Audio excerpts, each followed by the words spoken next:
orang dua lagi, Pak.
Dua lagi siapa nih?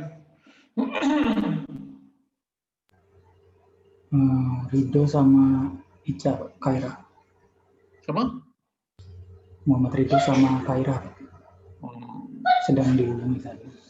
oh gitu.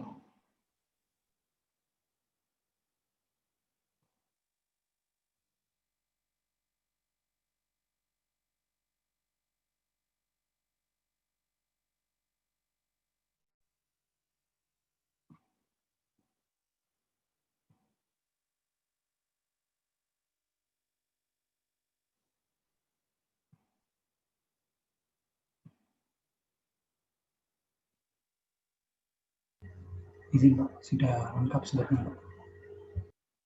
Udah semua lengkap.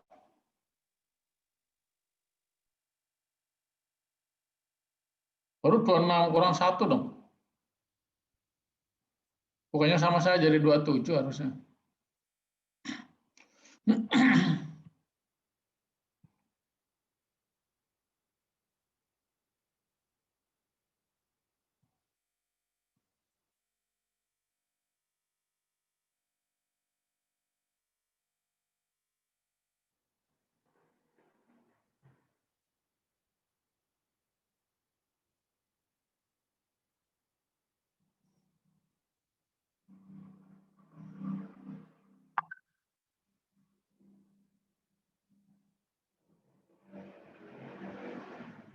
Siapa yang belum masuk? Khairah, bukan? Muhammad Ridho, Pak. Hadiah Ridho. Muhammad Ridho.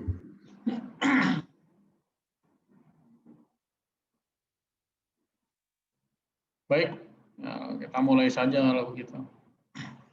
Jadi kita tunggu Muhammad Ridho, kalau tidak datang ya berarti tidak hadir.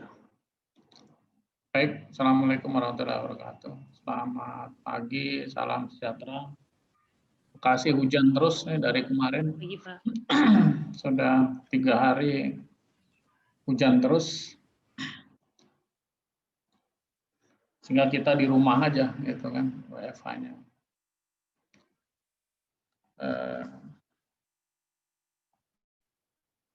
Perkembangan terakhir yang bagus tuh vaksinnya sudah mendarat ya. Tapi jangan buru-buru senang karena masih perlu pengujian oleh BPOM. Dengar-dengar sekitar Maret tuh baru di launching ya. Karena kita menunggu clearance dari BPOM itu dan butuh waktu juga. Mudah-mudahan dengan adanya vaksin bisa mempercepat pemulihan kondisi sosial ekonomi gitu ya. Tapi tetap jaga jarak dan sebagainya tetap harus diteruskan itu. Jangan-jangan itu akan jadi kebiasaan kita seumur hidup ya, karena menjaga ya memang bagus juga sih pakai masker itu supaya kita tetap sehat. Karena vaksin itu tidak tidak menghilangkan virusnya, tapi membuat kita lebih kebal kan gitu. Maka harus hati-hati aja, jaga kebersihan. Baik, kita masih dalam fase perencanaan audit kinerja. Ini pertemuan ketiga dan kelompok 2 kali ini akan bahas penentuan area kunci, area-area utama yang akan kita lakukan pendalaman lebih lanjut. Dari penentuan area kunci itu akan ditentukanlah objectives, ya, audit objectives yang akan diperdalam lebih lanjut di audit rinci nanti di pelaksanaan audit. Ada yang mengatakan penentuan tujuan ini namanya, beberapa literatur lama menyebutnya tentatif audit objektif, ya. Tujuan audit yang tentatif karena memang belum fix benar, ya, karena ini masih dalam konteks dalam hal perencanaan, ya. Tidak selalu yang kita rencanakan itu akan berhasil, kan, akan sama dengan kenyataannya, ya. Tidak selalu, seringnya malah tidak. Seringnya rencana kita malah tidak sama dengan kenyataannya. Nah, itulah kelompok 2 ini akan sampai di penentuan tujuan. Ya. Hari Rebo besok libur. Kalian kuliahnya libur apa masuk? Libur, ya? Libur, Pak. Oke. Kemisnya kita tetap ada kuliah, ya. Tapi mungkin di tengah-tengah saya akan berganti gadget, karena saya harus segera melakukan perjalanan. Saya akan ada FGD dengan BPKP mengenai continuous audit dan continuous monitoring. Itu di Hotel Novotel di Gunung Sahari, sehingga saya harus berangkat sekitar jam 8 atau kurang. Ya, jam 8 atau setengah 8. Tapi nggak apa-apa, nanti bisa pakai gadget saya.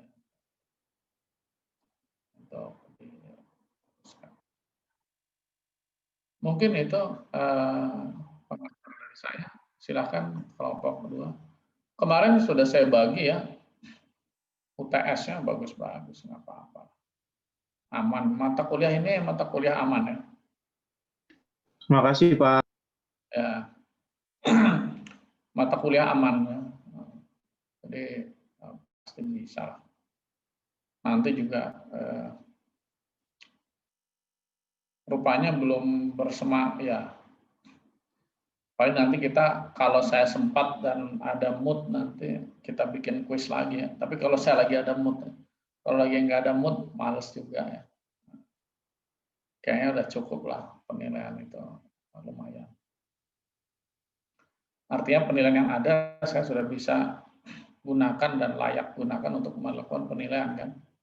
Dari aktivitas kalian, presentasi, kuis, kemudian kuis itu salah satu untuk unsur aktivitas, ya.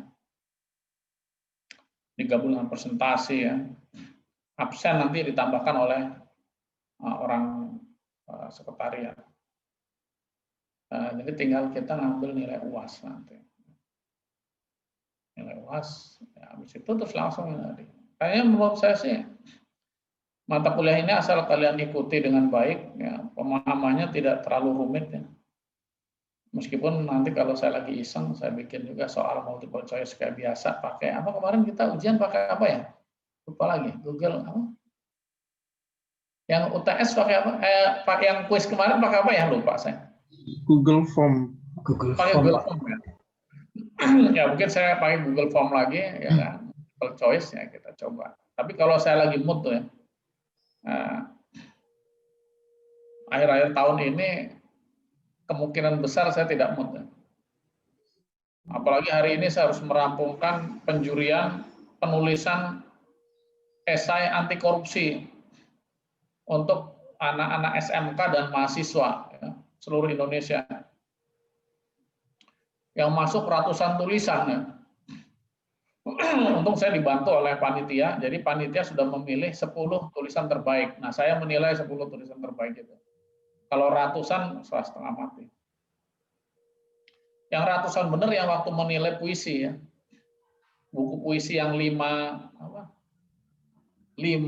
apa nih namanya? 5 simpul 1 cinta. Nah, itu ada buku puisi Kementerian Keuangan nih. Oh, nggak kelihatan nih pakai apa? Virtual background ya. Jadi nggak kelihatan. Sopan. Nah, ini bukunya nih. 5 simpul 1 cinta. Ini buku kumpulan puisi Kementerian Keuangan. Saya kuratornya, dari ratusan itu kita pilih. Ya saya biasa juri yang nuan-nuain saja sebetulnya, karena juri-juri yang lain itu sastrawan-sastrawan yang sudah kondang di Kementerian Keuangan ya. Orang pajak mesti kenal Dimas Wisnu Mahendra, kenal Budi Setiawan. Ya. Itu Budi Setiawan udah kelas nasional, kelas internasional. Ya. Orang BKF sekarang jadi dosen stan, masuk jadi Widya Iswara, Pak Buset. Dan sastrawan-sastrawan gila-gila lainnya lah, hebat maksudnya. Ya. Saya di situ jadi merasa, ya karena tua aja saya jadi ketua gitu kan. Jadi benar-benar ketua itu karena tua, bukan karena karya yang meledak-ledak. Tapi alhamdulillah karya saya termasuk yang dikurasi kemudian masuk karya saya. Meskipun menurut saya karena ini pesanan ya harus sesuai dengan nilai-nilai Kementerian Keuangan, jadi kurang bebas. Kalau puisi-puisi saya kadang puisi-puisinya puisi-puisi ini ya apa ya puisi ya banyak lah tentang cinta gitu kan. Nah, kalau ini jadi bikin puisi tentang nilai-nilai jadi ya itu. Tapi alhamdulillah bisa juga. Itu sih kegiatan saya yang aneh-aneh. Ini jadi juri penulisan puisi esai Hakordia, Hari Anti Korupsi Sedunia, diikuti seluruh Indonesia. Hadiahnya lumayan kali, jadi banyak yang ikut. Ya saya karena tua juga diikutkan jadi juri. Baik ya, silakan kelompok 2 atau 3 ya sekarang? 2 ya? 2, Pak. Kelompok 2, silakan kelompok 2. Oke. Baik Pak Alex dan teman-teman, terima kasih atas kesempatan yang diberikan, izin untuk berbagi. Kami dari kelompok 2, izin untuk mempresentasikan memenuhi 2 subtopik yang merupakan kelanjutan dari kelompok 1 kemarin ya, seperti yang tadi sudah disebutkan oleh Pak Alex, yaitu penentuan area kunci dan juga yang kedua penentuan tujuan dan lingkup pemeriksaan. Dipresentasikan oleh Ahmad Faruk, Anindita Dresti, Eko Hadi Kusuma, saya Muhammad Sofyan dan Putri Rizky. Boleh next Mas Faruk? Oke, sumber atau pedoman utama kami dalam menyusun presentasi ini dalam topik pedoman area kunci adalah jurnal nomor 200 dari 001 yang terbit 2011. Untuk sesi pertama ini saya serahkan kepada Faruk. Pada Mas Faruk, dipersilakan. Baik, terima kasih Sofyan atas pengantarnya. Jadi di sini saya akan menjelaskan mengenai pedoman penentuan area kunci sesuai dengan Juklak nomor 200, kemudian akan diikuti dengan juknisnya ya. Oke, baik, mari kita mulai. Ya, jadi penentuan area kunci merupakan tahapan yang penting dalam perencanaan pemeriksaan kinerja ya, agar pemeriksaan itu bisa berfokus pada aspek-aspek yang dianggap penting ya, dan dapat mempengaruhi lingkup dan tujuan pemeriksaan serta kriteria yang akan digunakan. Jadi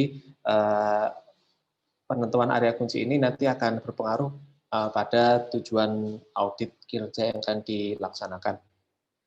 Kemudian penentuan area kunci ini juga memberikan pedoman secara teknis dalam penentuan area, bidang, program, kegiatan yang akan menjadi fokus utama dalam pelaksanaan pemeriksaan kinerja. Jadi selain sebagai penentu dalam tujuan audit, penentuan area kunci ini juga bisa dijadikan sebagai pedoman dalam menentukan area, bidang, kemudian program kegiatan yang akan diperiksa. Nah, kemudian hal ini juga hanya mengatur teknik-teknik yang dibutuhkan dalam menentukan aktivitas bidang atau program yang akan menjadi fokus utama dalam pelaksanaan pemeriksaan kinerja, sehingga kedudukan juknis ini tidak dapat dipisahkan dengan juklak. Jadi juknis itu merupakan turunan dari juklak yang tidak dapat dipisahkan. Jadi secara umum diatur dalam juklak, kemudian terdapat juknis mengenai penentuan area kunci. Kemudian kita membahas mengenai gambaran umum area kunci, pertama mengenai konsep area kunci atau definisinya ya, yaitu area kunci adalah suatu aktivitas, bidang atau program dalam entitas yang akan diperiksa, yang merupakan fokus dari pemeriksaan kinerja. Nah, kemudian tujuan pemeriksaan kinerja sendiri adalah untuk meningkatkan perbaikan kinerja suatu aktivitas bidang serta program terkait dengan aspek 3E, yaitu ekonomi, efisiensi, dan efektivitas. Jadi area kunci ini akan membantu dalam mensukseskan ya, tujuan pemeriksaan kinerja dalam meningkatkan 3E. Kemudian tujuan area kunci ini menentukan ada dua ya, tujuan penentuan area kunci sendiri. Yang pertama menentukan urutan prioritas area kunci yang akan dipilih menggunakan pendekatan faktor-faktor pemilihan. Jadi dalam suatu program, bidang, atau area itu terdapat beberapa area-area yang nanti akan dijelaskan lebih lanjut. Nah, dasar dari pemilihan area-area ini memiliki beberapa faktor ya. Yang pertama risiko manajemen, kemudian signifikansi, kemudian dampak pemeriksaan, dan auditabilitas. Nah, risiko manajemen ini dapat dinilai dengan model POSO ya, dapat dilihat dari sistem pengendalian internal berdasarkan POSO. Kemudian signifikansi ini berkaitan dengan pengaruh dari setiap area yang diuji terhadap area kegiatan yang lain. Kemudian dampak pemeriksaan berkaitan dengan hasil dari audit kinerja ini dengan entitas. Kemudian auditabilitas adalah kemampuan dari auditor dalam melaksanakan kegiatan audit kinerja ini. Kemudian tujuan yang kedua dalam penentuan area kunci adalah memperoleh area kunci yang akan menjadi fokus dalam melaksanakan kinerja dan mendapatkan pemahaman atas area kunci yang akan dilakukan pemeriksaan. Kemudian kegiatan utama dalam menentukan area kunci ada 3 ya sebenarnya. Nah, kegiatan utama yaitu berdasarkan hasil yang diperoleh dari identifikasi masalah, pemeriksa dapat menentukan beberapa area potensial yang dapat dikembangkan dalam pemeriksaan. Kemudian area potensial yang telah teridentifikasi selanjutnya akan dipilih berdasarkan urutan prioritasnya untuk ditentukan sebagai fokus utama objek pemeriksaan yang disebut area kunci ya, menggunakan pendekatan faktor-faktor keempat tadi, yaitu risiko manajemen, signifikansi, dampak pemeriksaan, dan auditabilitas.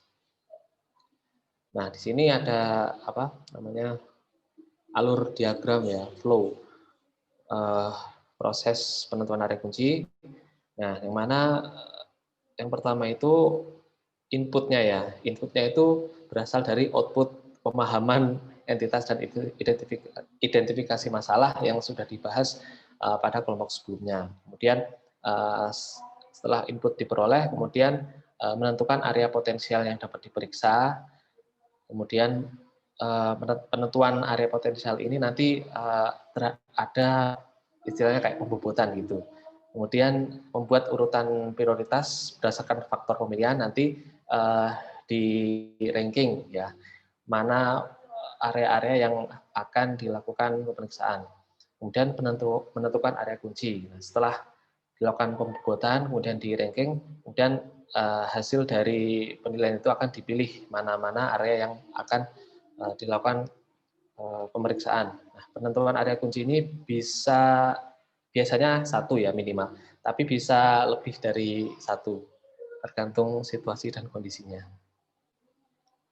Nah, di sini dijelaskan lebih lanjut mengenai tahapan menentukan area kunci. Nah, tadi setelah mendapatkan input, ya, langkah berikutnya yaitu menentukan area-area potensial yang dapat diperiksa. Area-area tersebut adalah area yang dianggap signifikan terhadap keseluruhan program yang akan diperiksa. Nah, jadi atas area-area ini nanti area ini yang dinilai itu dimungkinkan dapat mempengaruhi keseluruhan program ya. Jadi misalkan program di situ ada kegiatan, nah mungkin area dari kegiatan itu akan mempengaruhi program secara keseluruhan. Ya. Kemudian tahapan yang kedua yaitu membuat urutan prioritas atas beberapa area yang telah ditentukan berdasarkan faktor-faktor pemilihan. Nah, area-area tersebut akan disusun sesuai peringkat dengan menggunakan faktor-faktor pemilihan yang 4 tadi. Yang risiko manajemen, kemudian signifikansi, kemudian ada auditabilitas, nah, ada satu lagi. Kemudian yang ketiga menentukan area kunci berdasarkan urutan prioritas yang telah dibuat dan ketersediaan sumber daya pemeriksaan. Nah, tentu penentuan area kunci ini tidak lepas dari ketersediaan sumber daya pemeriksaan, khususnya dari ketersediaan auditornya ya. Jadi adanya ruang lingkup aspek yang sangat luas ya, dan keterbatasan sumber daya pemeriksaan. Ini diperlukan yang namanya penentuan area kunci sehingga sumber daya yang ada itu hanya berfokus pada area kunci tersebut. Nah, kemudian area kunci tersebut agar efektif dalam kinerja audit kinerja itu harus memiliki yang namanya signifikansi. Ya, kemudian seperti itu.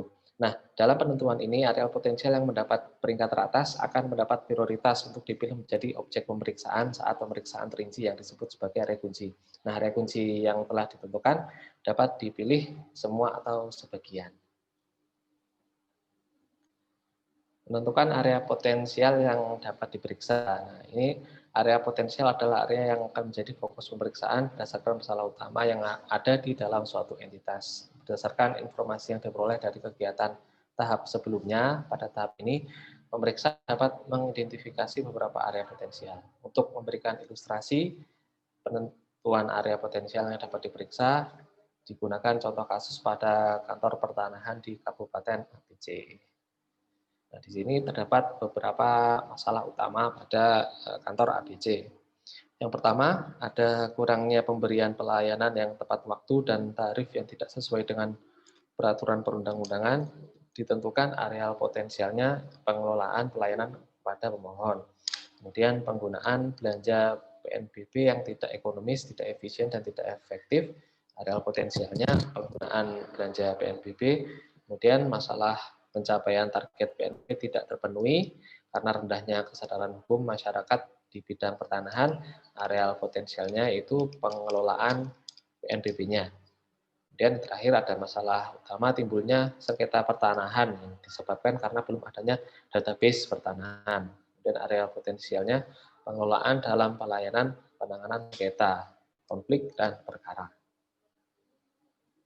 Nah, dari area-area kunci tersebut di atas, pemeriksa menentukan urutan prioritas masing-masing area. Dalam menentukan area kunci yang akan dipilih menjadi objek pemeriksaan, pemeriksa dapat menggunakan faktor-faktor pemilihan.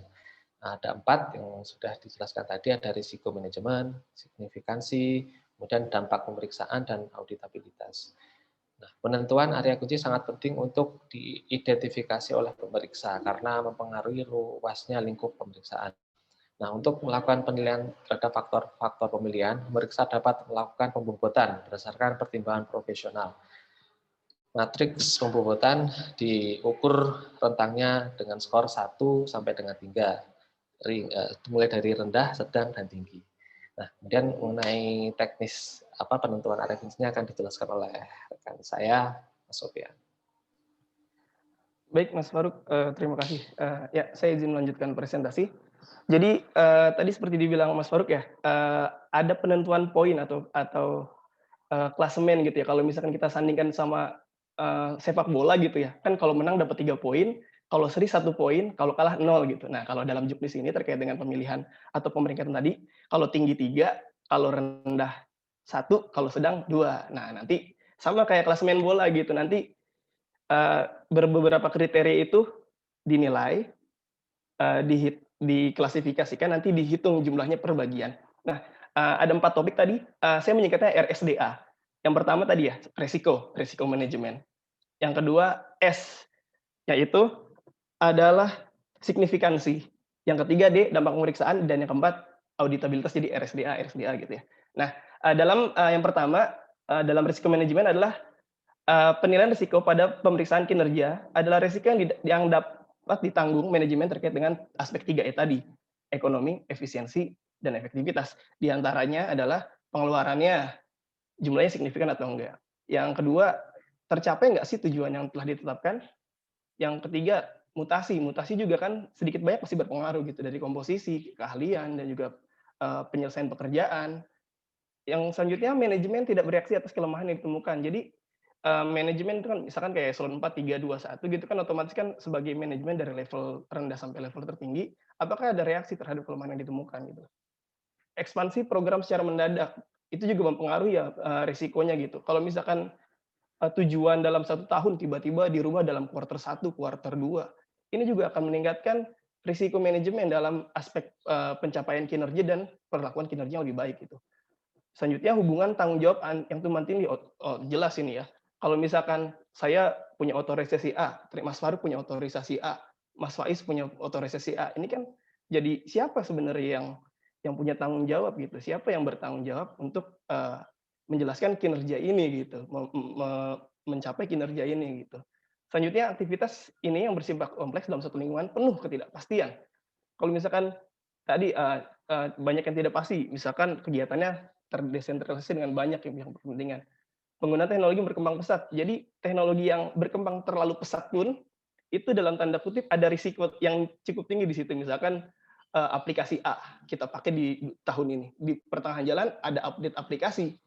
Sementara targetnya bisa jadi karena penggunaan aplikasi itu jadi dinilai lebih efektif, efisien, targetnya tinggi. Tapi di situ jangan lupa ada waktu untuk adaptasi. Nah, itu juga meningkatkan risiko-risiko. Aplikasinya juga misalkan bisa berhasil nggak sih dalam implementasi. Nah, yang kayak gitu meningkatkan risiko.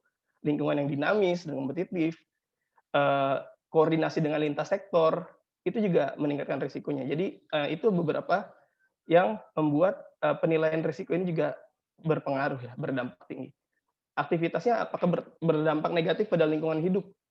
Selanjutnya, kurangnya keamanan data dan elektronik atau sistem informasi jelas ya. Kalau misalkan rentan aplikasinya itu, baik dari sisi misalkan dari kontrol internalnya kurang baik, atau misalkan mudah dihack gitu kan untuk data-data keuangan misalnya, untuk instansi terkait yang sebagai revenue center, ini juga jadi tingkat resikonya sangat berdampak.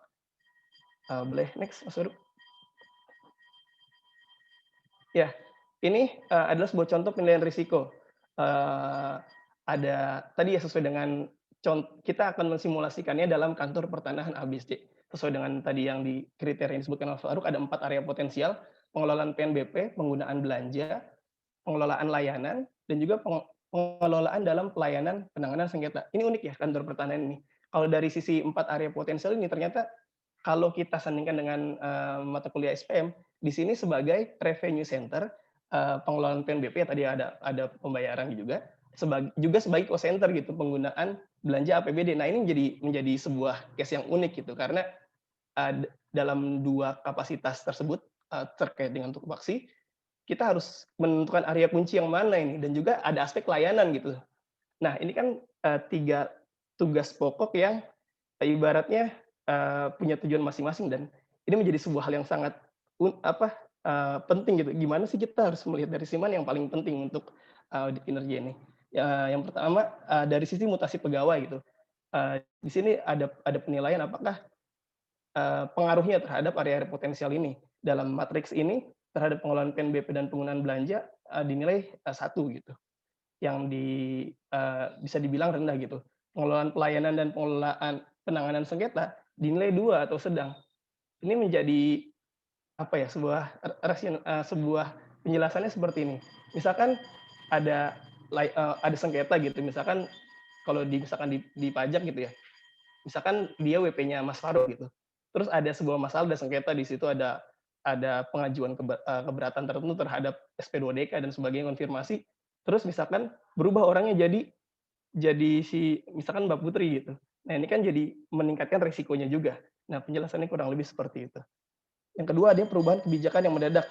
Nah, kebijakan yang mendadak di sini dari sisi PNBP dan belanja masih dinilai rendah, yang cukup tinggi di pengelolaan layanan dan lagi-lagi di sengketa gitu.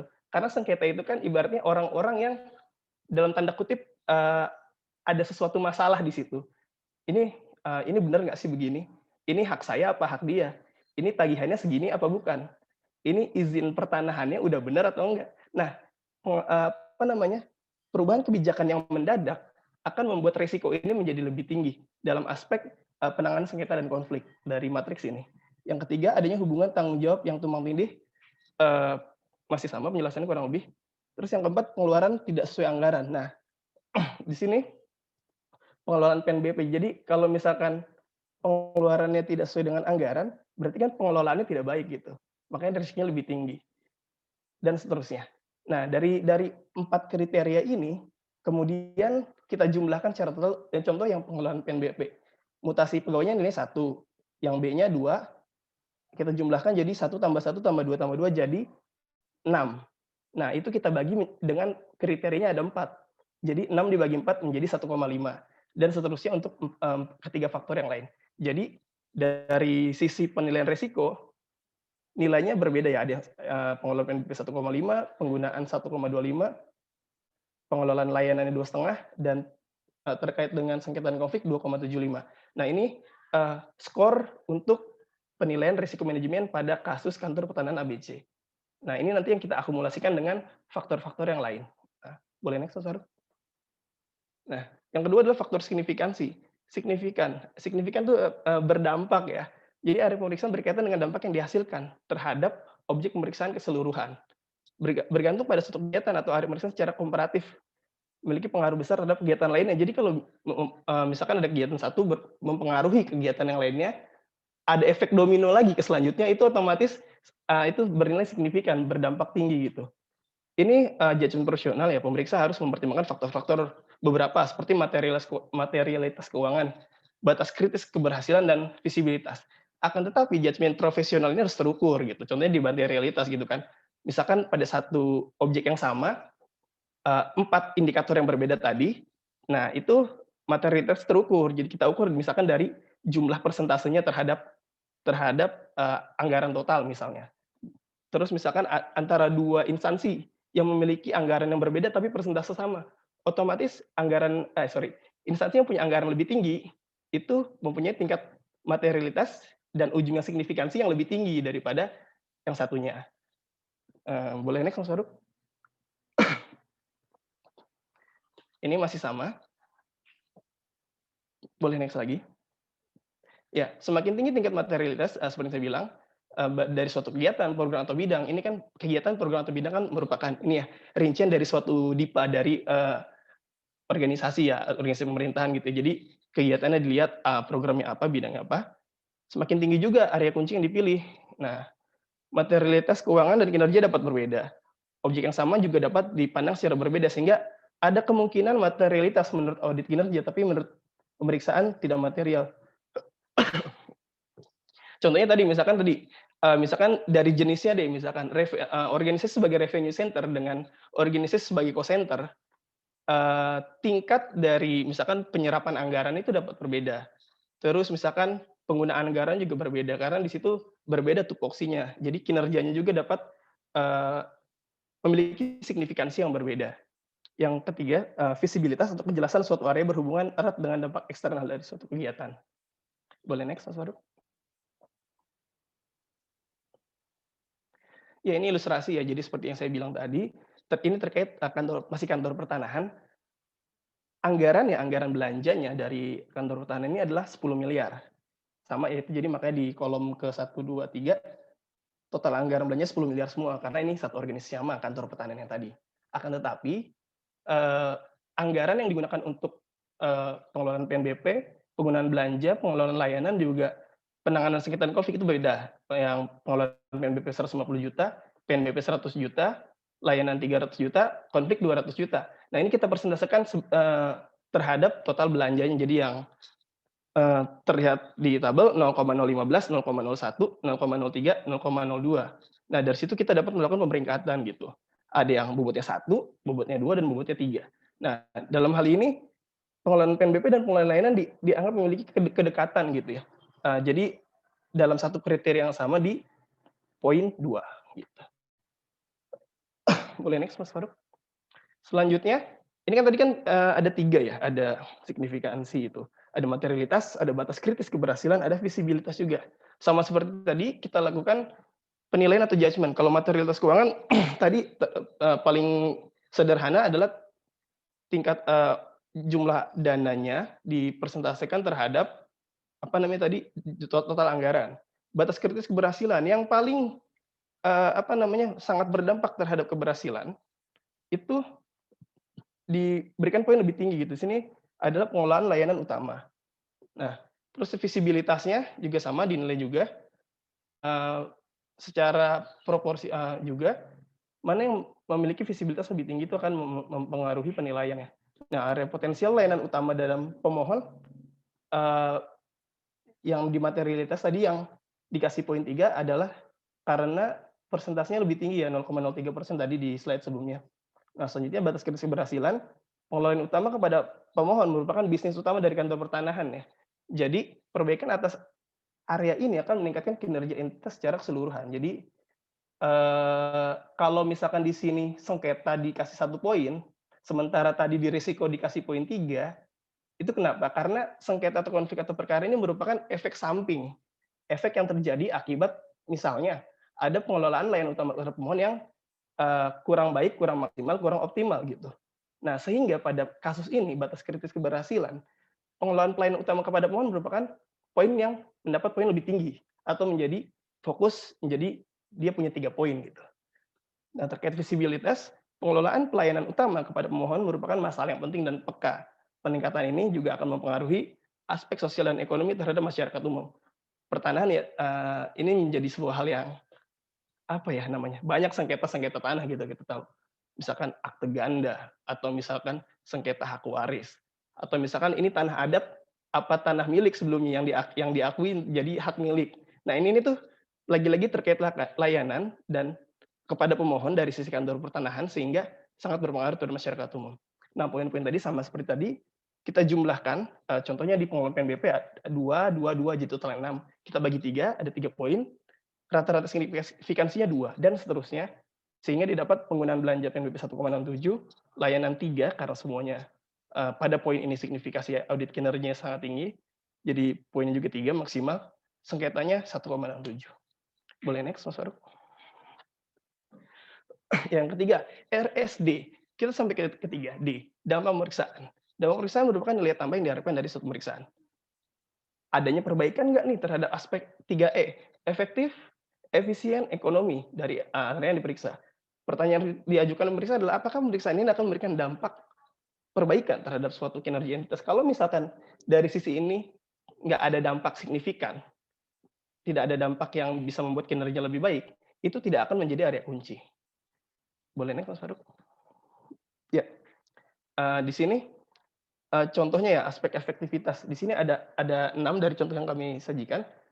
Aspek efektivitas, misalnya yang pertama perbaikan analisis kebutuhan. Apakah nanti kalau misalkan di Kemenkyu mungkin ada ABK ya, analisis beban kinerja gitu. Dia lakukan analisis bebannya, kinerjanya, apakah sesuai, apakah telah dilakukan dengan efektif gitu. Apakah sudah berjalan dengan sebagaimana mestinya. Kalau misalkan perlu ditambah, kita akan tambah. Kalau perlu dikurangi, ya harus dikurangi dong, kita harus sportif di situ. Yang kedua, memperjelas tujuan dan kebijakan. Jadi kalau misalkan arah tujuan dan kebijakannya jelas, maka kita sebagai SDM yang ada gitu akan jelas dalam berkinerja gitu. Memperkenalkan tujuan dan sasaran masih berkaitan sebelumnya. Yang keempat, perbaikan pencapaian tujuan, otomatis ya harus ada perbaikan dari waktu ke waktu. Yang kedua, peningkatan perencanaan pengendalian manajemen. perencanaan juga harus bagus gitu ya. Kalau misalkan perencanaannya setelah diaudit itu tidak ada perbaikan, ya buat apa gitu. Memperjelas penentuan prioritas dan sasaran lebih baik, jelas ya. Kalau misalkan dia mau berdampak, prioritasnya harus jelas gitu. Jangan sampai kita salah prioritas. Kayak misalkan bansos gitu, harusnya diberikan kepada kriteria masyarakat miskin. Kriteria masyarakat miskinnya itu apa gitu. Nah, supaya tepat sasaran yang seperti itu. Insentif sasaran lebih baik. Kalau misalkan tadi udah ketemu masyarakat menerima bantuannya, bantuan apa yang mereka butuhkan gitu. Apakah uang, tunai, apakah sembako, apakah layanan sandang, dan sebaiknya. Dan seterusnya tergantung dengan keadaan. Kalau pertanahan ya dalam kasus ini jelas layanan pertanahan ya, misalkan akte gitu kan, akte pertanahan, waktunya dan sebagainya. Pengendalian manajemen, jadi manajemennya udah bagus sebelum. Pengendalian yang ketat atas kecurangan, jangan sampai ada akte ganda misalnya, atas satu objek yang sama. Peningkatkan sistem akuntansi keuangan dalam pengelolaan PNBP-nya. Informasi manajemen keuangan yang lebih baik. Keamanan komputer yang lebih baik, jadi supaya datanya aman. Yang ketiga, peningkatan akuntabilitas, peningkatan pengendalian pemantauan eksternal gitu. Jadi kan akuntabilitas kan bukan suatu hal yang dipandang dari internal maupun eksternal gitu. Nah, jadi pemantauan eksternal juga akan berdampak di sini. Indikator kinerja yang lebih akurat itu juga menjadi suatu hal yang penting. Oke, Mas Faruk, nggak apa-apa, kita langsung ke next. Yang keempat, aspek efisiensi. Apakah output-nya pada input yang sama gitu? Misalkan kita inputnya, misalkan dalam konteks layanan gitu. Inputnya misalkan, SDM-nya misalkan ada 2. Apakah 2 orang yang melakukan layanan itu menghasilkan output layanan yang sama, misalkan dalam 1 jam bisa melayani 10 kasus permohonan permintaan akte misalnya. Terus misalkan 2 orang yang lain sama nggak nih gitu. Ada efisiensi kerja di situ diukur. Perbaikan atas pekerjaan ganda dan kurang koordinasi, jangan sampai terjadi ya. Yang kelima, aspek ekonomi, pengurangan biaya sebagai hasil dari pengadaan yang lebih baik. Pengurangan biaya karena pemanfaatan sumber daya yang lebih ekonomis. Contohnya kalau tadi saya singgung di topik sebelumnya adalah di penggunaan aplikasi gitu ya yang diupdate. Pengurangan fasilitas. Nah, kalau misalkan pengurangan fasilitas ini meningkatkan kemunduran, nah itu perlu ditinjau lagi. Yang keenam, peningkatan kualitas layanan. Waktu tunggu lebih singkat. Masyarakat itu butuh layanan yang tepat gitu. Yang tepat itu bukan berarti cepat sih. Maksudnya kita sebagai pemberi layanan gitu juga harus bisa efektif gitu dalam hal harusnya segini, tapi tidak mengurangi kualitas. Tapi sebisa mungkin waktu tunggu lebih singkat gitu. Distribusi manfaat lebih adil, akses lebih mudah terhadap informasi, sosialisasi, kita udah zaman sekarang ya bisa lewat banyak media sosial, video, ilustrasi tambahan. Itu akan lebih mudah. Makin luasnya jangkauan pelayanan dan juga pilihan bagi masyarakat. Boleh next, Mas Faruk? Ya, ini potongan dan masih akan berlanjut di slide sebelumnya. Ini yang pertama, terkait dengan efektivitas. Perbaikan analisis kebutuhan untuk satu program, semuanya 3. Dalam sisi efektivitas, kalau bisa kita lihat semuanya itu 3. Karena dalam aspek kinerja, efektivitas bukan salah satu yang utama gitu. Kalau misalkan kita nggak kerja efektif, ya jadi audit kinerjanya nanti perbaikannya apa gitu. Kan efektivitas yang dituju. Jadi elemen di efektivitas di sini poinnya 3 semua. Yang selanjutnya, peningkatan perencanaan, pengendalian, dan pengelolaan. Oh, di sini dipotong ya. Ya, jadi penjelasannya kurang lebih seperti yang tadi saya jelasin, ada beberapa poin, dan di rata-rata hasilnya segitu. Untuk case ini, dari dampak pemeriksaan dengan penjelasan tadi subtopik yang saya jelaskan sebelumnya, scoringnya ditemukan sedemikian gitu. Jadi rata-rata dampak pemeriksaannya untuk pengelolaan PNBP 2,14, belanjanya 2,31, layanan utamanya 2,5, dan konflik sengketanya 1,79. Boleh next, Mas Faruk? RSDA, kita sampai ke tahap keempat, auditabilitas. Berhubungan dengan kemampuan pemeriksa untuk melaksanakan pemeriksaan sesuai dengan SPKN. Faktor-faktor yang dipertimbangkan. Pemeriksa punya nggak kompetensi yang cukup untuk melakukan pemeriksaan gitu. Terus kalau misalkan disinggung sama materinya Mas Ridho kemarin, dia bisa tanya juga tuh misalkan sama pemeriksa sebelumnya untuk profiling. Terus itu kan sedikit banyak memberikan masukan gitu dalam melakukan audit. Yang kedua, kegiatan yang bersifat tidak mungkin untuk diperiksa, misalkan kegiatan dengan rahasia negara gitu, yang nggak diiniin atau nggak dipublikasikan gitu. area yang dimaksud sedang dalam proses perubahan signifikan. Contohnya misalkan pada tahun 2010 pemeriksa, oh ini paling gampang ini kayak sekarang 2020 lagi misalkan pandemi ya. Tadinya kita mau audit apa, terus kan dipandang penting untuk pandemi saat ini gitu. Nah, itu juga jadi auditabilitasnya bisa bergeser tuh, gitu. Titik fokusnya bisa bergeser. Nah, selanjutnya lokasi pekerjaan bisa dijangkau atau enggak gitu. Walaupun mungkin sekarang udah ada pertemuan online, kirim data online, ini juga masih jadi suatu pertimbangan. Ketersediaan data dan akses data nanti diperlukan sebagai bukti pemeriksaan. Apakah tersedia gitu, dapat diaudit atau enggak? Boleh next slide. Ya ini contoh penilaiannya terkait personel misalkan. Dia mampu nggak kemampuannya, pengalaman pemeriksa atas area yang diperiksa. Nah ini kaitannya bisa nanya juga nih. Yang ketiga jumlah personelnya. Nah ini kita hitung juga, kita lakukan penilaian, kita lakukan pemeringkatan seperti ini. Terus waktu yang tersedia untuk melakukan audit. Nah, apakah waktunya cukup gitu, cukup memadai untuk melakukan audit atas 4 subtopik ini gitu. Yang ketiga, perubahan yang signifikan atas entitas.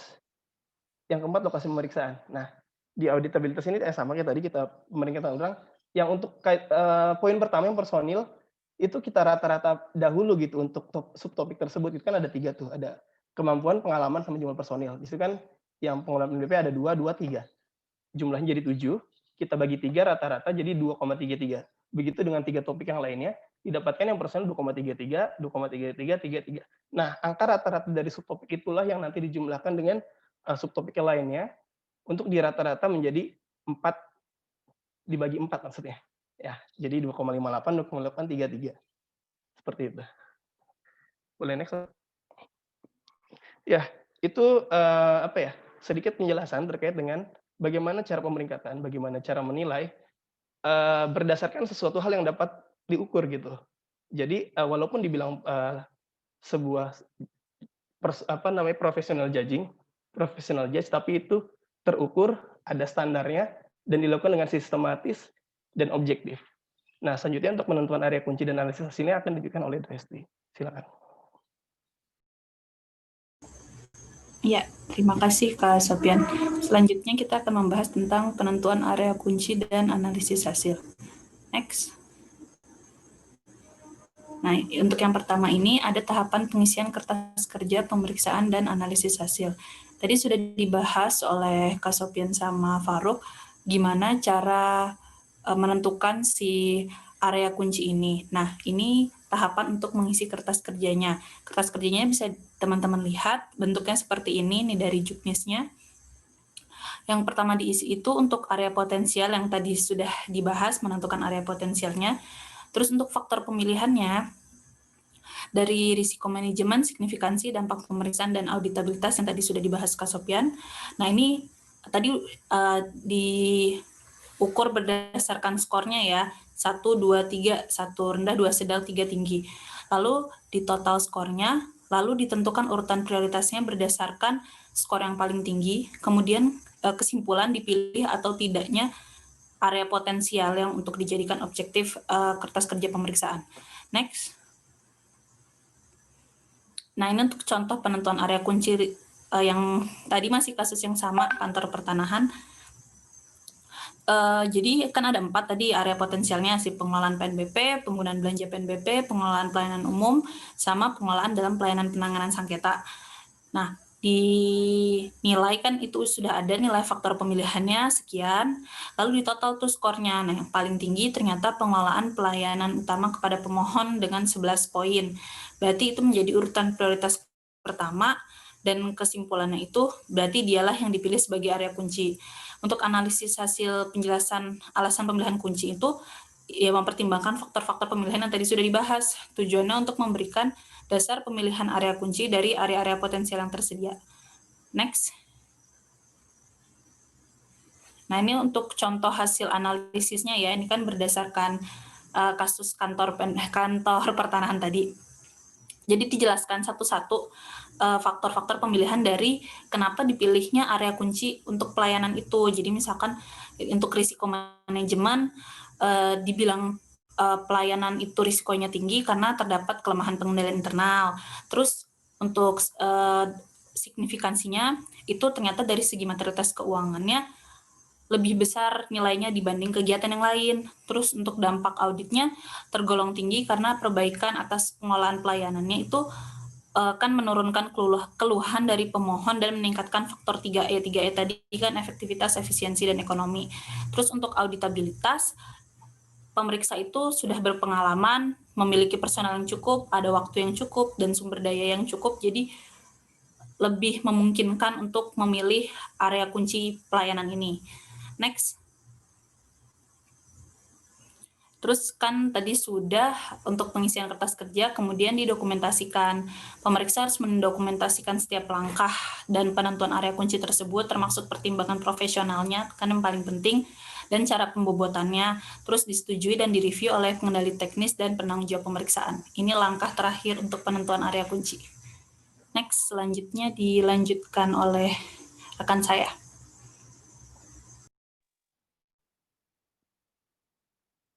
Baik, saya akan membahas mengenai penentuan tujuan dan ruang lingkup pemeriksaan. Yang pertama adalah penentuan tujuan pemeriksaan dulu. Nah, jadi tujuan pemeriksaan, next. Nah, jadi tujuan pemeriksaan itu harus dipertimbangkan dan dinyatakan dengan jelas sebelum melakukan pemeriksaan. Nah, hal ini penting agar pekerjaan pemeriksaan ini lebih terarah kepada kegiatan-kegiatan untuk menjawab pertanyaan-pertanyaan yang muncul dalam tujuan pemeriksaan. Sehingga nantinya pemeriksa bisa menghindari prosedur-prosedur yang tidak penting. Jadi pemeriksaan berjalan dengan lebih efisien dan lebih efektif. Nah, kurang lebih konsepnya mirip-mirip seperti saat kita membuat penelitian, maka kita akan menentukan tujuan penelitian. Nah, kemudian nantinya penelitian akan dilakukan untuk menjawab pertanyaan-pertanyaan yang sudah kita tentukan di tujuan penelitian gitu. Nah, manfaat penelitian sendiri dirinci menjadi 4, yaitu membantu mengidentifikasi masalah-masalah yang akan diperiksa dan akan dilaporkan. Kemudian membantu memfokuskan kegiatan pengumpulan bukti pemeriksaan, kemudian menyiapkan parameter atau ukuran pembatasan pemeriksaan seperti periode yang akan diperiksa, lokasi pemeriksaan yang akan dipilih. Kemudian mempermudah tim pemeriksa dalam mengambil kesimpulan pada akhir pemeriksaan. Next. Nah, selanjutnya input yang diperlukan dalam membuat tujuan pemeriksaan ada 2. Yang pertama output dari kegiatan pemahaman entitas dan pengidentifikasian masalah. Nah, ini sudah dibahas oleh kelompok sebelumnya, akan saya jelaskan kembali. Output yang dihasilkan dari kegiatan pemahaman entitas ini ada 6. Yang pertama gambaran umum entitas atau kegiatan yang akan kita periksa. Ini meliputi input, proses, dan output dari entitas tersebut. Misalnya kegiatan bisnisnya seperti apa, proses bisnisnya seperti apa, kemudian output yang dihasilkan oleh entitas seperti apa. Nah, kemudian yang kedua adalah penilaian awal pemeriksa tentang capaian kinerja entitas. Kemudian identifikasi permasalahan entitas dan dugaan awal tentang penyebab dan akibatnya. Misalnya masalahnya terkait efisiensi. Pemeriksa dapat menduga bahwa kegiatan yang dijalankan oleh entitas itu kurang efisien gitu kegiatannya. Nah, kemudian pemeriksa akan membuat dugaan awal atau hipotesis awal mengenai penyebab dari ketidakefisienan tersebut dan akibatnya. Nah, selanjutnya hasil review peraturan yang mendasari entitas atau kegiatan yang diperiksa. Jadi dasar hukum berdirinya entitas atau berjalannya kegiatan yang menjadi objek pemeriksaan. Kemudian, informasi mengenai faktor-faktor yang mempengaruhi kinerja entitas. Dan yang terakhir, kesimpulan umum sementara tentang identifikasi masalah berupa area potensial atau area kunci. Nah, selanjutnya input yang diperlukan berikutnya adalah output dari kegiatan penentuan area kunci, yaitu area kunci yang telah teridentifikasi. Next. Nah, selanjutnya langkah-langkah dalam menentukan tujuan dan ruang lingkup itu yang pertama adalah menentukan tujuan dulu. Tujuan ini harus berupa alasan utama pemeriksaan dan harus mengungkapkan hal apa saja yang ingin dicapai oleh tim pemeriksa dari kegiatan pemeriksaan. Objek pemeriksaan dapat berupa salah satu atau kombinasi 3E, efisiensi, ekonomis, dan efektivitas. Jadi pemeriksa bisa memeriksa salah satunya saja, keduanya, atau bisa ketiganya. Dan kemudian dalam membuat tujuan, pemeriksa harus menyusun pertanyaan yang nantinya akan dijawab melalui pemeriksaan. Dan selanjutnya, tujuan pemeriksaan juga harus dibuat berdasarkan informasi, keahlian, serta pengalaman yang dimiliki. Jadi, tim pemeriksaan itu harus membuat tujuan dengan penuh pertimbangan agar tujuan ini dapat diakomodasi melalui informasi, keahlian, dan pengalaman yang dimiliki oleh pemeriksa. Nah, kemudian yang kedua adalah menentukan ruang lingkup. Ruang lingkup pemeriksaan ini mencakup luas sasaran pemeriksaan, permasalahan yang akan diperiksa, yaitu kombinasi 3E tadi, kemudian waktu yang diperlukan untuk melakukan pemeriksaan, serta ukuran sampel yang akan diambil. Nah, kemudian lingkup pemeriksaan harus terkait dengan tujuan yang telah ditetapkan tadi, sehingga nanti ruang lingkup ini mampu mengakomodir tujuan pemeriksaan yang telah dibuat. Kemudian, pertimbangan pemeriksa sendiri sangat penting dalam menentukan lingkup audit, karena menentukan lingkup audit ini memerlukan professional judgment. Selanjutnya. Nah, selanjutnya akan dibahas oleh rekan saya. Baik, melanjutkan pembahasan dari rekan saya, Putri Rizky, yaitu mengenai langkah-langkah yang diperlukan atau yang ditempuh dalam menentukan lingkup pemeriksaan. Pada dasarnya untuk menentukan lingkup pemeriksaan itu ada 3 langkah. Yang pertama, menentukan lingkup pemeriksaan atas dasar informasi yang diperoleh pada pemeriksaan sebelumnya. Jadi, lingkup pemeriksaan ini tadi kan sudah dinyatakan bahwa harus dinyatakan secara jelas pada tahap awal perencanaan. Nah, menggunakan apa? Ini menggunakan informasi yang diperoleh dari laporan hasil pemeriksaan yang tahun sebelumnya, misalkan seperti itu. Nah, jadi lingkup pemeriksaan itu sendiri sejak awal tahap perencanaan itu harus sudah dinyatakan secara jelas, karena nanti hal ini terkait dengan penentuan kebutuhan akan sumber daya yang ada dan prosedur pemeriksaan yang akan dilakukan nantinya itu dapat ditentukan sejak awal. Seperti itu. Kemudian, apakah nanti misalkan keputusan terhadap lingkup pemeriksaan itu sudah dibuat, apakah nanti boleh diubah? Jawabannya boleh, dengan menyesuaikan perubahan informasi yang didapat. Sebagai contoh, pada pemeriksaan tahun sebelumnya terhadap Dinas Kesehatan Kabupaten Y, misalkan, di situ ada laporan bahwa terdapat 3 lokasi pembangunan puskesmas yang tidak dimanfaatkan. Nah, jadi berdasarkan laporan tersebut yang diperoleh dari LHP tahun sebelumnya itu, maka direncanakan untuk pemeriksaan tahun berjalan itu untuk memperluas lokasi pemeriksaan fisik pembangunan puskesmas tersebut. Nah, kemudian yang kedua, melakukan perubahan dalam lingkup pemeriksaan apabila informasi yang diperoleh dalam pelaksanaan pemeriksaan mengharuskan demikian. Nah, kenapa hal ini bisa terjadi? Nah, hal ini bisa terjadi apabila informasi awal yang digunakan itu ternyata kurang lengkap atau kurang akurat seperti itu. Sehingga ketika terjadi hal yang demikian, maka justru diharuskan untuk melakukan perubahan dalam lingkup pemeriksaan. Nah, ketika terjadi perubahan lingkup pemeriksaan ini, maka pemeriksa harus mendiskusikannya atau membicarakannya dengan manajemen entitas terkait perubahan lingkup pemeriksaan yang signifikan atau cukup signifikan ini. Nah, kemudian yang ketiga, jika perintah pemeriksaan kinerja dalam menentukan lingkup pemeriksaan ini ternyata luas, maka diperlukan pertimbangan profesional dari pemeriksa untuk merincinya secara lebih spesifik atau lebih detail. Kenapa perlu dilakukan pertimbangan profesional ini? Jadi ketika tadi ternyata lingkup pemeriksaannya itu masih secara luas, harus dispesifikkan atau lebih khususkan hal ini untuk memudahkan pemeriksa dalam nantinya merancang prosedur pemeriksaan, sehingga tujuan pemeriksaan itu sendiri dapat tercapai.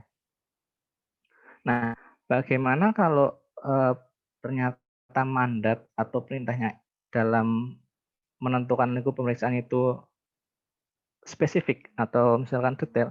Nah, ini perlu juga dilakukan pertimbangan profesional, apakah lingkup pemeriksaan tersebut itu sudah tepat atau belum, seperti itu. Nah,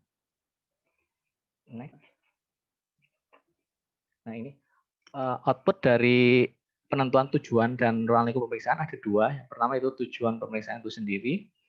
Yang kedua, ruang lingkupnya. Ruang lingkupnya ini terdiri dari area kunci yang mana bisa dirinci dari fungsi atau kegiatannya itu apa, kemudian unit organisasinya, organisasi mana, dan lain-lain. Kemudian periode waktu pemeriksaan, misalkan apakah 1 tahun, atau apakah 1 semester, seperti itu. Terus aspek kinerja yang diperiksa, apakah tadi memilih tiga-tiganya, 3E tadi, efisiensi, efektivitas, dan ekonomi, atau hanya salah satu atau kombinasi 2 dari 3E tadi, seperti itu. Nah, yang next, Mas.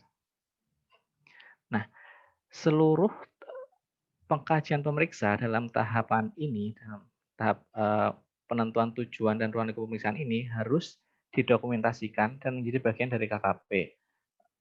Seperti yang nampak di layar, ini adalah contoh untuk kertas kerja penetapan tujuan dan lingkup pemeriksaan yang ada di Juklak pemeriksaan kinerja. Di situ ada area kunci yang dipilih. Apa misalkan kalau yang tadi kasus yang disebutkan di awal bahwa misalkan area kuncinya tadi yang pengelolaan pelayanan utama kepada pemohon, misalkan seperti itu. Terus tujuan pemeriksaannya, misalkan pemeriksaan kinerja bertujuan untuk menilai efektivitas dan efisiensi dalam pelaksanaan program pengelolaan pelayanan utama kepada pemohon. Kemudian periode waktu pemeriksaan misalkan 1 tahun, tahun 2019.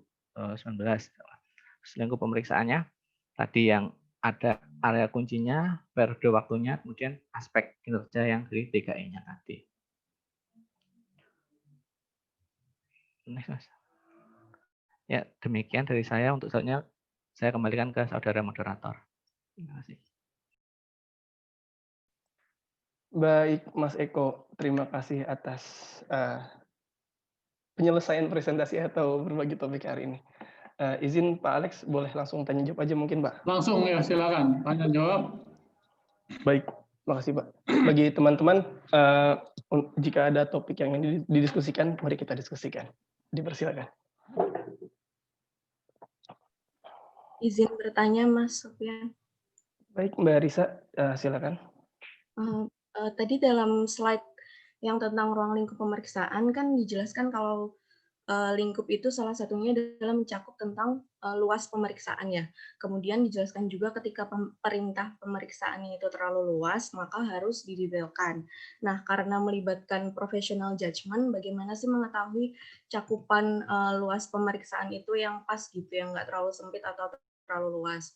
Kemudian apakah ada dampaknya atau bagaimana sih dampaknya ketika ternyata lingkup pemeriksaan, luas pemeriksaan yang ditetapkan itu terlalu luas atau terlalu sempit.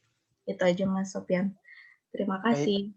Baik Mbak Risa, izin mengkonfirmasi. Jadi pertanyaan yang diajukan adalah bagaimana cara mengetahui luas yang tepat dalam ruang lingkup, lalu jika kurang atau lebih luasnya itu dampaknya apa? Baik Mbak Risa, kami tampung dulu. Untuk teman-teman yang lain, mungkin kita batasi 3 dulu Pak Alex, saya izin Pak ya. 2 lagi untuk sesi 1 ini. Iya, 3 lah kalau ada. Kalau nggak ada ya sudah 1. Izin bertanya, Mas. Baik, Mas Afif. Iya, terkait yang tadi RSDA ya, 4 faktor itu. Kan di situ semuanya dinilai yang mana untuk menentukan area kunci itu. Misalnya dalam suatu kasus, dari keempat faktor ini mempunyai bobot yang hampir sama gitu, mungkin sama lah. Ada nggak sih pertimbangan yang menjadi mungkin dari 4 ini ada yang lebih penting gitu, mana yang menjadi faktor yang lebih penting di antara keempat ini? Kalau emang nggak ada, apa gitu yang bisa menjadi pertimbangan? Misal dalam kasus itu empat faktor itu mempunyai bobot yang sama gitu. Silakan. Terima kasih. Baik, Mas Afif, izin konfirmasi juga. Jadi terkait 4 topik yang RSDA, jika dalam kasus khusus misalkan scoringnya sama, mana yang lebih dipentingkan gitu ya? Jikalau tidak, apa dasar yang membuat itu menjadi lebih penting andai kata itu dipilih ketika scoringnya sama? Kurang lebih gitu, Mas Afif. Baik, Mas Afif, mungkin ada satu lagi kalau ada. Izin Mas. Baik, Mas Faiz, silakan. Mau tanya, kalau misalnya nih akan dilakukan audit kinerja ke kegiatan bansos gitu, bansos COVID misalnya. Terus perencanaan ini udah dimatang itu udah hampir selesai, udah selesai misalkan udah selesai, terus tiba-tiba diperoleh informasi ada kasus terkait dengan bansos gitu. Nah itu kira-kira apakah perlu ditinjau lagi kembali ke risiko manajemen tadi? Kemudian juga signifikansinya atau cukup dilanjutkan aja sampai di tahap pelaksanaan nanti ruang lingkupnya yang diubah kayak gitu. Terima kasih. Oke, Mas Afif, izin mengonfirmasi juga. Jadi jika terjadi perubahan situasi dan kondisi terkait dengan objek audit kini, apakah kita perlu perbaikan atau gas aja gitu kan? Gampangnya. Oke, makasih Mas Faiz. Izin Pak Alex diskusi dalam waktu yang sesingkat-singkatnya. Silakan dijawab, dipikir dijawab.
Baik, Pak Alex dan teman-teman, saya izin menjawab pertanyaan dari Mas Afif dulu ya Pak, izin Pak.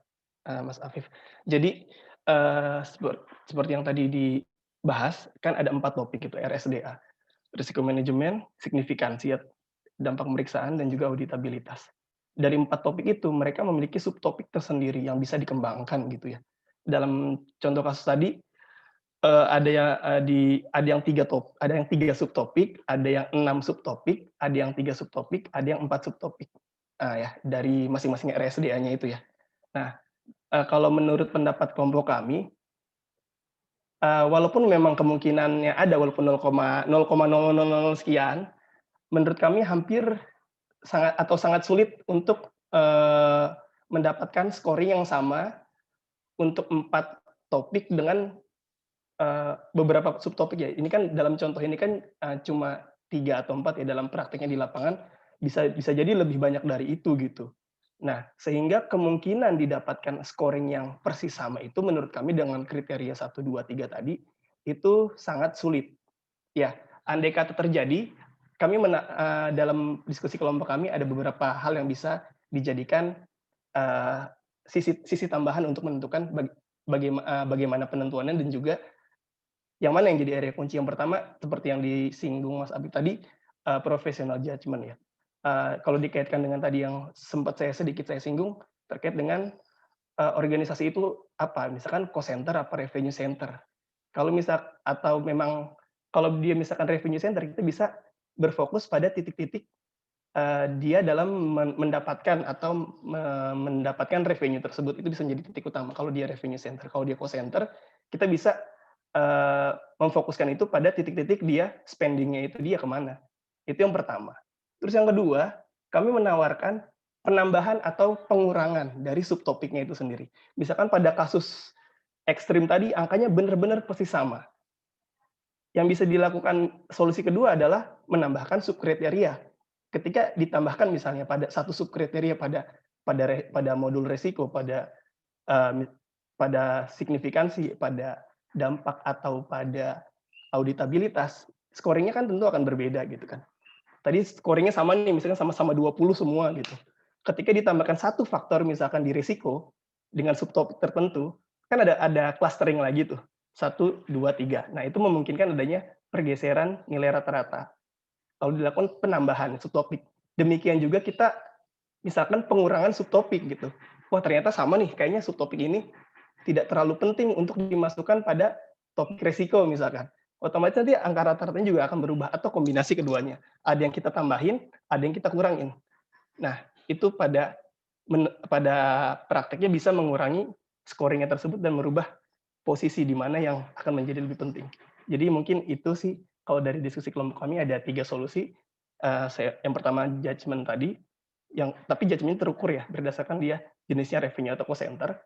Yang kedua, penambahan subkriteria. Yang ketiga, pengurangan subkriteria. Atau yang keempat, ada penambahan sekaligus pengurangan subkriteria. Sorry, ada 4 berarti Mas Afif. Demikian, kalau ada yang mau didiskusikan lagi. Ya, teman-teman yang lain. Berarti 4 faktor ini sama-sama penting ya, tergantung entitas dari yang diperiksa aja, jadi penentuan area kuncinya. Mungkin begitu kali, Mas. Untuk Mas Afif. Iya, sama kayak makan minum kan. Makan nggak minum gimana? Nggak bercanda. Makasih.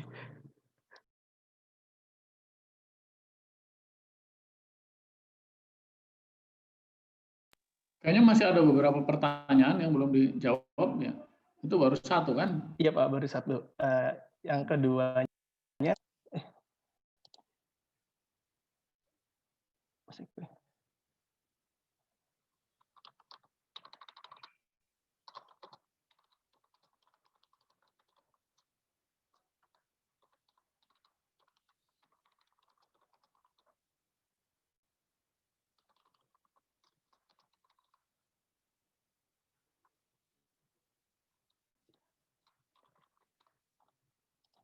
selanjutnya akan dibahas oleh Mas Eko. Mas Eko, dipersilakan.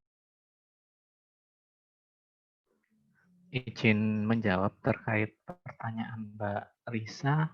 Tadi izin bertanya tentang ini bagaimana mengetahui lingkup yang supaya tidak terlalu luas atau sempit, kemudian bagaimana dampaknya ketika lingkupnya terlalu luas atau terlalu sempit. Sejauh ini berdasarkan hasil diskusi kelompok kami untuk menentukan apakah terkait luas atau sempitnya lingkup pemeriksaan itu sendiri, itu didasarkan pada professional judgment-nya dari pemeriksa atau tim pemeriksa itu sendiri. Cuma mungkin tetap harus diperhatikan dari misalkan tujuan pemeriksaannya itu seperti apa. Kemudian juga tadi terkait memperhatikan entitas yang diperiksa atau program yang diperiksa itu sendiri itu gimana sih gitu. Kemudian juga itu nanti juga dipertimbangkan juga dalam menentukan apakah ini terlalu luas atau ini terlalu sempit, itu juga terkait dengan sumber daya yang ada, terus juga prosedur kedepannya itu gimana gitu. Nah, soalnya apabila lingkup pemeriksaannya itu sendiri terlalu luas, takutnya ini ngaruh di prosedur pemeriksaannya itu sendiri. Jadi dalam perancangan prosedur pemeriksaan itu nanti pemeriksa atau tim pemeriksa akan kesulitan sehingga sulit dalam mencapai tujuan pemeriksaan. Kemudian juga ditakutkan juga bahwa kalau lingkupnya terlalu luas itu tidak mengcover atau tidak menyentuh pokok permasalahan itu sendiri. Kalaupun dilaksanakan nanti di hasil pemeriksaannya nggak terlalu mendalam, nggak terlalu detail gitu. Kemudian apabila lingkup audit itu justru terlalu sempit, ini ditakutkan bahwa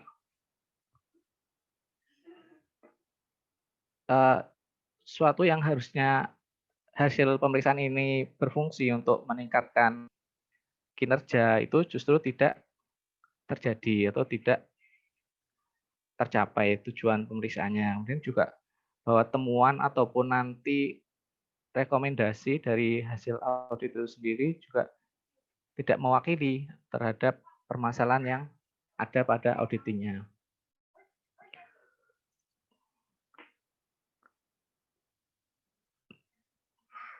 Mungkin itu. Kemudian dari saya, apakah dari teman-teman kelompok 2 mungkin ada yang mau menambahi?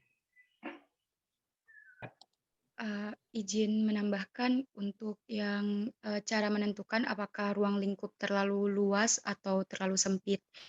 Nah, jadi untuk penentuan ruang lingkup itu sendiri, cakupan luas atau sempitnya, itu kan dilakukan kalau di Juklaknya berdasarkan pertimbangan profesional pemeriksa. Nah, mungkin salah satu alasan kenapa pemeriksaan ini dilakukan dalam tim, tidak secara individual adalah karena adalah untuk mengantisipasi agar pertimbangan profesionalnya itu tidak salah. Jadi kalau misalnya pertimbangan profesional hanya dilakukan oleh seseorang, itu lebih besar kemungkinan salahnya daripada jika dilakukan oleh beberapa orang kemudian didiskusikan. Nah, jadi pertimbangan profesional yang digunakan untuk menentukan cakupan ruang lingkup itu sudah melibatkan beberapa orang anggota tim pemeriksa dan juga ketua timnya. Kemudian hasilnya didiskusikan, baru dicari jalan tengahnya. Sehingga dengan hal ini diharapkan agar cakupan ruang lingkup yang ditentukan itu sudah pas, tidak terlalu luas atau terlalu sempit. Mungkin begitu dari saya.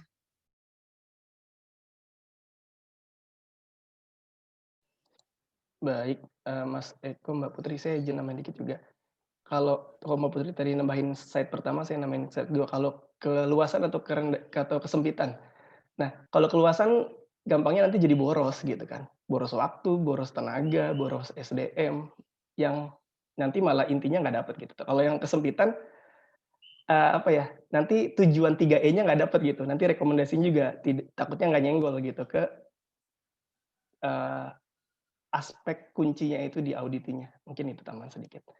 Mbak Risa bagaimana? Oke, jadi memang professional judgment digunakan, tapi ditetapkan secara bersama, terus tetap harus mengacu ke tujuan sama gimana kriteria entitas itu sendiri. Oke, Yep. Terima kasih kelompok 2. Baik, Mbak Risa, terima kasih. Selanjutnya pertanyaan ketiga akan dibahas oleh Mbak Dristi, silakan. Ya, saya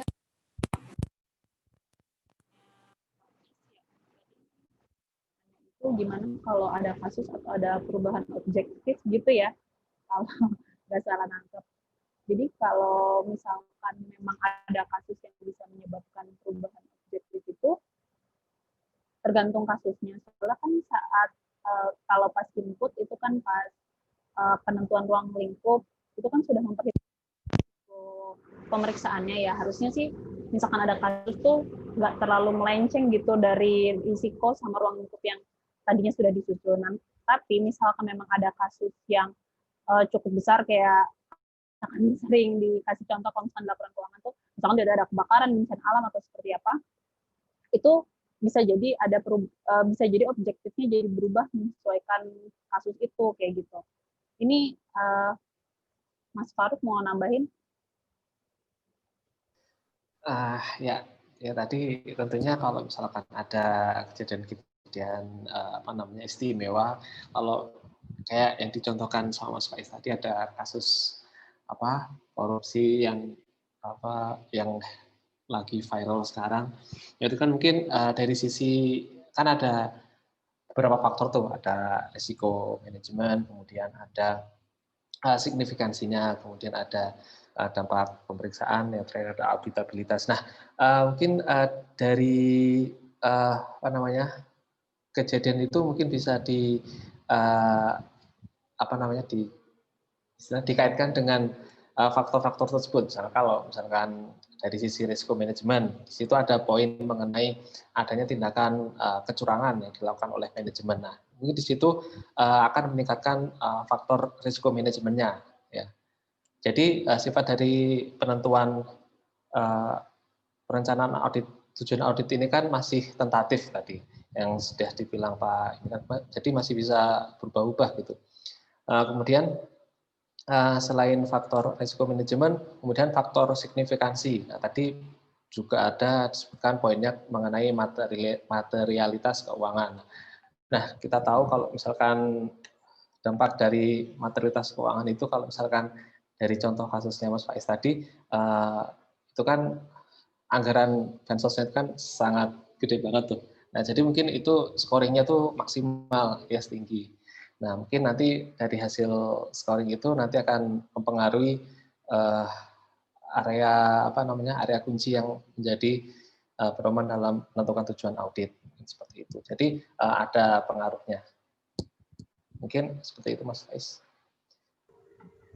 Terima kasih Mas Farouk dan Mbak Desti. Ya, terima kasih teman-teman semua. Pak Alex, izin dilanjutkan atau gimana, Pak?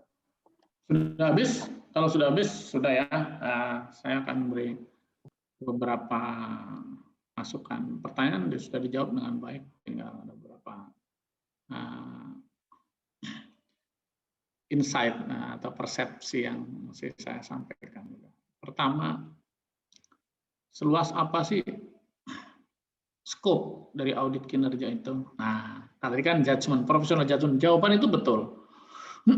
Tapi kalau kita yang disuruh memberikan professional judgment, apa pertimbangannya? Kan begitu. Nah, ada answer-answernya begini. Seluas apa bisa audit kinerja itu dilakukan? Sebanyak sumber daya yang kita miliki. Ya, ingat ya. Batas atasnya adalah sumber daya yang kita miliki. Kita bikin tema yang gede-gede banget, ya. Misalnya pengelolaan utang di Republik Indonesia gitu. Wah, ada orangnya enggak, ya kan? Nah, itu. Kalau ada orangnya bagus. Nah, ada orangnya bagus. Ada orang dan duit dan waktu tidak gitu ya. Nah, sesempit apa? Nah, ini kan tadi kan sesempit sampai audit kita menganggap itu tidak berguna. Paham ya? Jadi disempitin, bukan, oh saya bisanya cuma ini loh, kalau nggak berguna buat apa? Tanya ke auditnya. Saya ruang lingkupnya segini ya. Wah Pak, ngapain misalnya pencatatan, misalnya audit kinerja mengenai pencatatan piutang pemerintah di DJKN. Wah, buat apa misalnya? Tiba-tiba orang DJKN, saya nggak perlu itu. Gitu. Buat apa? Ya kan? Nah, mungkin manajemen piutang yang lebih penting, lebih luas lagi, ya manajemen piutang misalnya, gitu ya. Jadi paham nggak nih answer-answernya? Sesempit apa? Sesempit sampai audit kita menganggap itu nggak berguna. Seluas apa? Seluas semampu kita punya sumber daya. Karena bagi auditi, bagi objek pemeriksaan itu semakin luas semakin bagus, semakin dia bisa Semakin kita bisa memberikan assurance terhadap sesuatu yang ruang lingkupnya luas, itu lebih senang audit kita. Ya. Tentu tapi bermutu ya, mutu dijaga dari kualitas ya, dari kualitas quality assurance di auditornya itu. Nah, ya dari itu kan tergantung sumber daya juga ya. Baik manusianya, maksud sumber daya itu semua ya, baik tidak hanya jumlah orang, juga kumpulan kepandaiannya seperti apa. Secara kolektif keahliannya memenuhi apa tidak gitu kan. Kemudian gimana kalau sama tadi ya pembobotan itu? Ya kalau sama ya udah judgement kita tinggal cap-cip-cup aja milih, ya kan? Itu sering terjadi. Nah, yang penting kalau kita apa? Kita tanya ke pimpinan, ke atasannya lagi. Atau tanya ke auditi, ini menurut asesmen risiko kita 1, 2, 3 ini sama skornya nih. Lu pilih mana ya auditi? Nah, pimpinan kita tanya, Pak Bos, ini 3 ini sama nih. Nah, gitu. Kalau Anda bos, Anda irjen, tanya Bu Menteri. Bu Menteri, ini ada 3 tema nih. Ibu kelihatannya ingin yang mana nih? Ini resikonya sama menurut ukuran kita, gitu ya. Jadi appeal ke atas dan juga ke auditi bisa juga. Apalagi tadi yang ketiga. Oh, berubah tujuan bisa lah. Kalau kondisi berubah tiba-tiba ya. Kemarin kita udah merancang bulan Januari mau ngaudit ini, ngaudit itu ya kan. Begitu terjadi pandemi jebret beda lagi, beda semua itu. Kita revisi semua PKPT biasa. Tidak ada yang abadinya. Jadi tetap bisa berubah. Meskipun demikian, setiap perubahan itu harus dicatat dan dijadikan dasar supaya kita belajar ke depan kita semakin jago dalam melakukan perencanaan. Itu sih, ya. Tapi begitu datang pandemi ini nggak ada perencana jago, nggak ada perencana bodoh ya. Ya, tapi tetap saja lebih bagus ada perencanaan daripada tidak. Tapi jelas dalam kondisi yang seperti ini kita tentu saja harus melakukan adjustment yang sangat signifikan. Begitu ya, terima kasih kelompok 2 yang sudah menyajikan dengan cukup baik dan menjawab dengan baik pula. Ya. Tadi hanya saya memberikan sedikit insight-insight yang mesti kita pahami bersama saja. Terima kasih ya, kita akhiri saja. Assalamualaikum warahmatullahi wabarakatuh. Salam sejahtera. Waalaikumsalam warahmatullahi wabarakatuh. Terima kasih, Pak.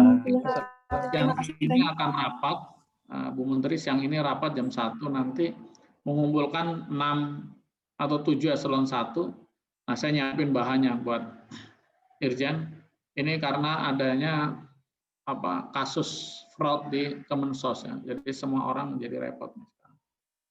Baik ya. Ya kapan-kapan kita ceritain masalah Mensos ya. Mungkin minggu depan kalau kita pas ada waktu. Ya. Terima kasih. Assalamualaikum warahmatullahi wabarakatuh. Terima kasih Pak. Waalaikumsalam warahmatullahi wabarakatuh. Kita cerita Mensos besok ya. Minggu depan diingetin saya. Ya Pak. Kalau saya nggak double. Oh hari Kamis ya.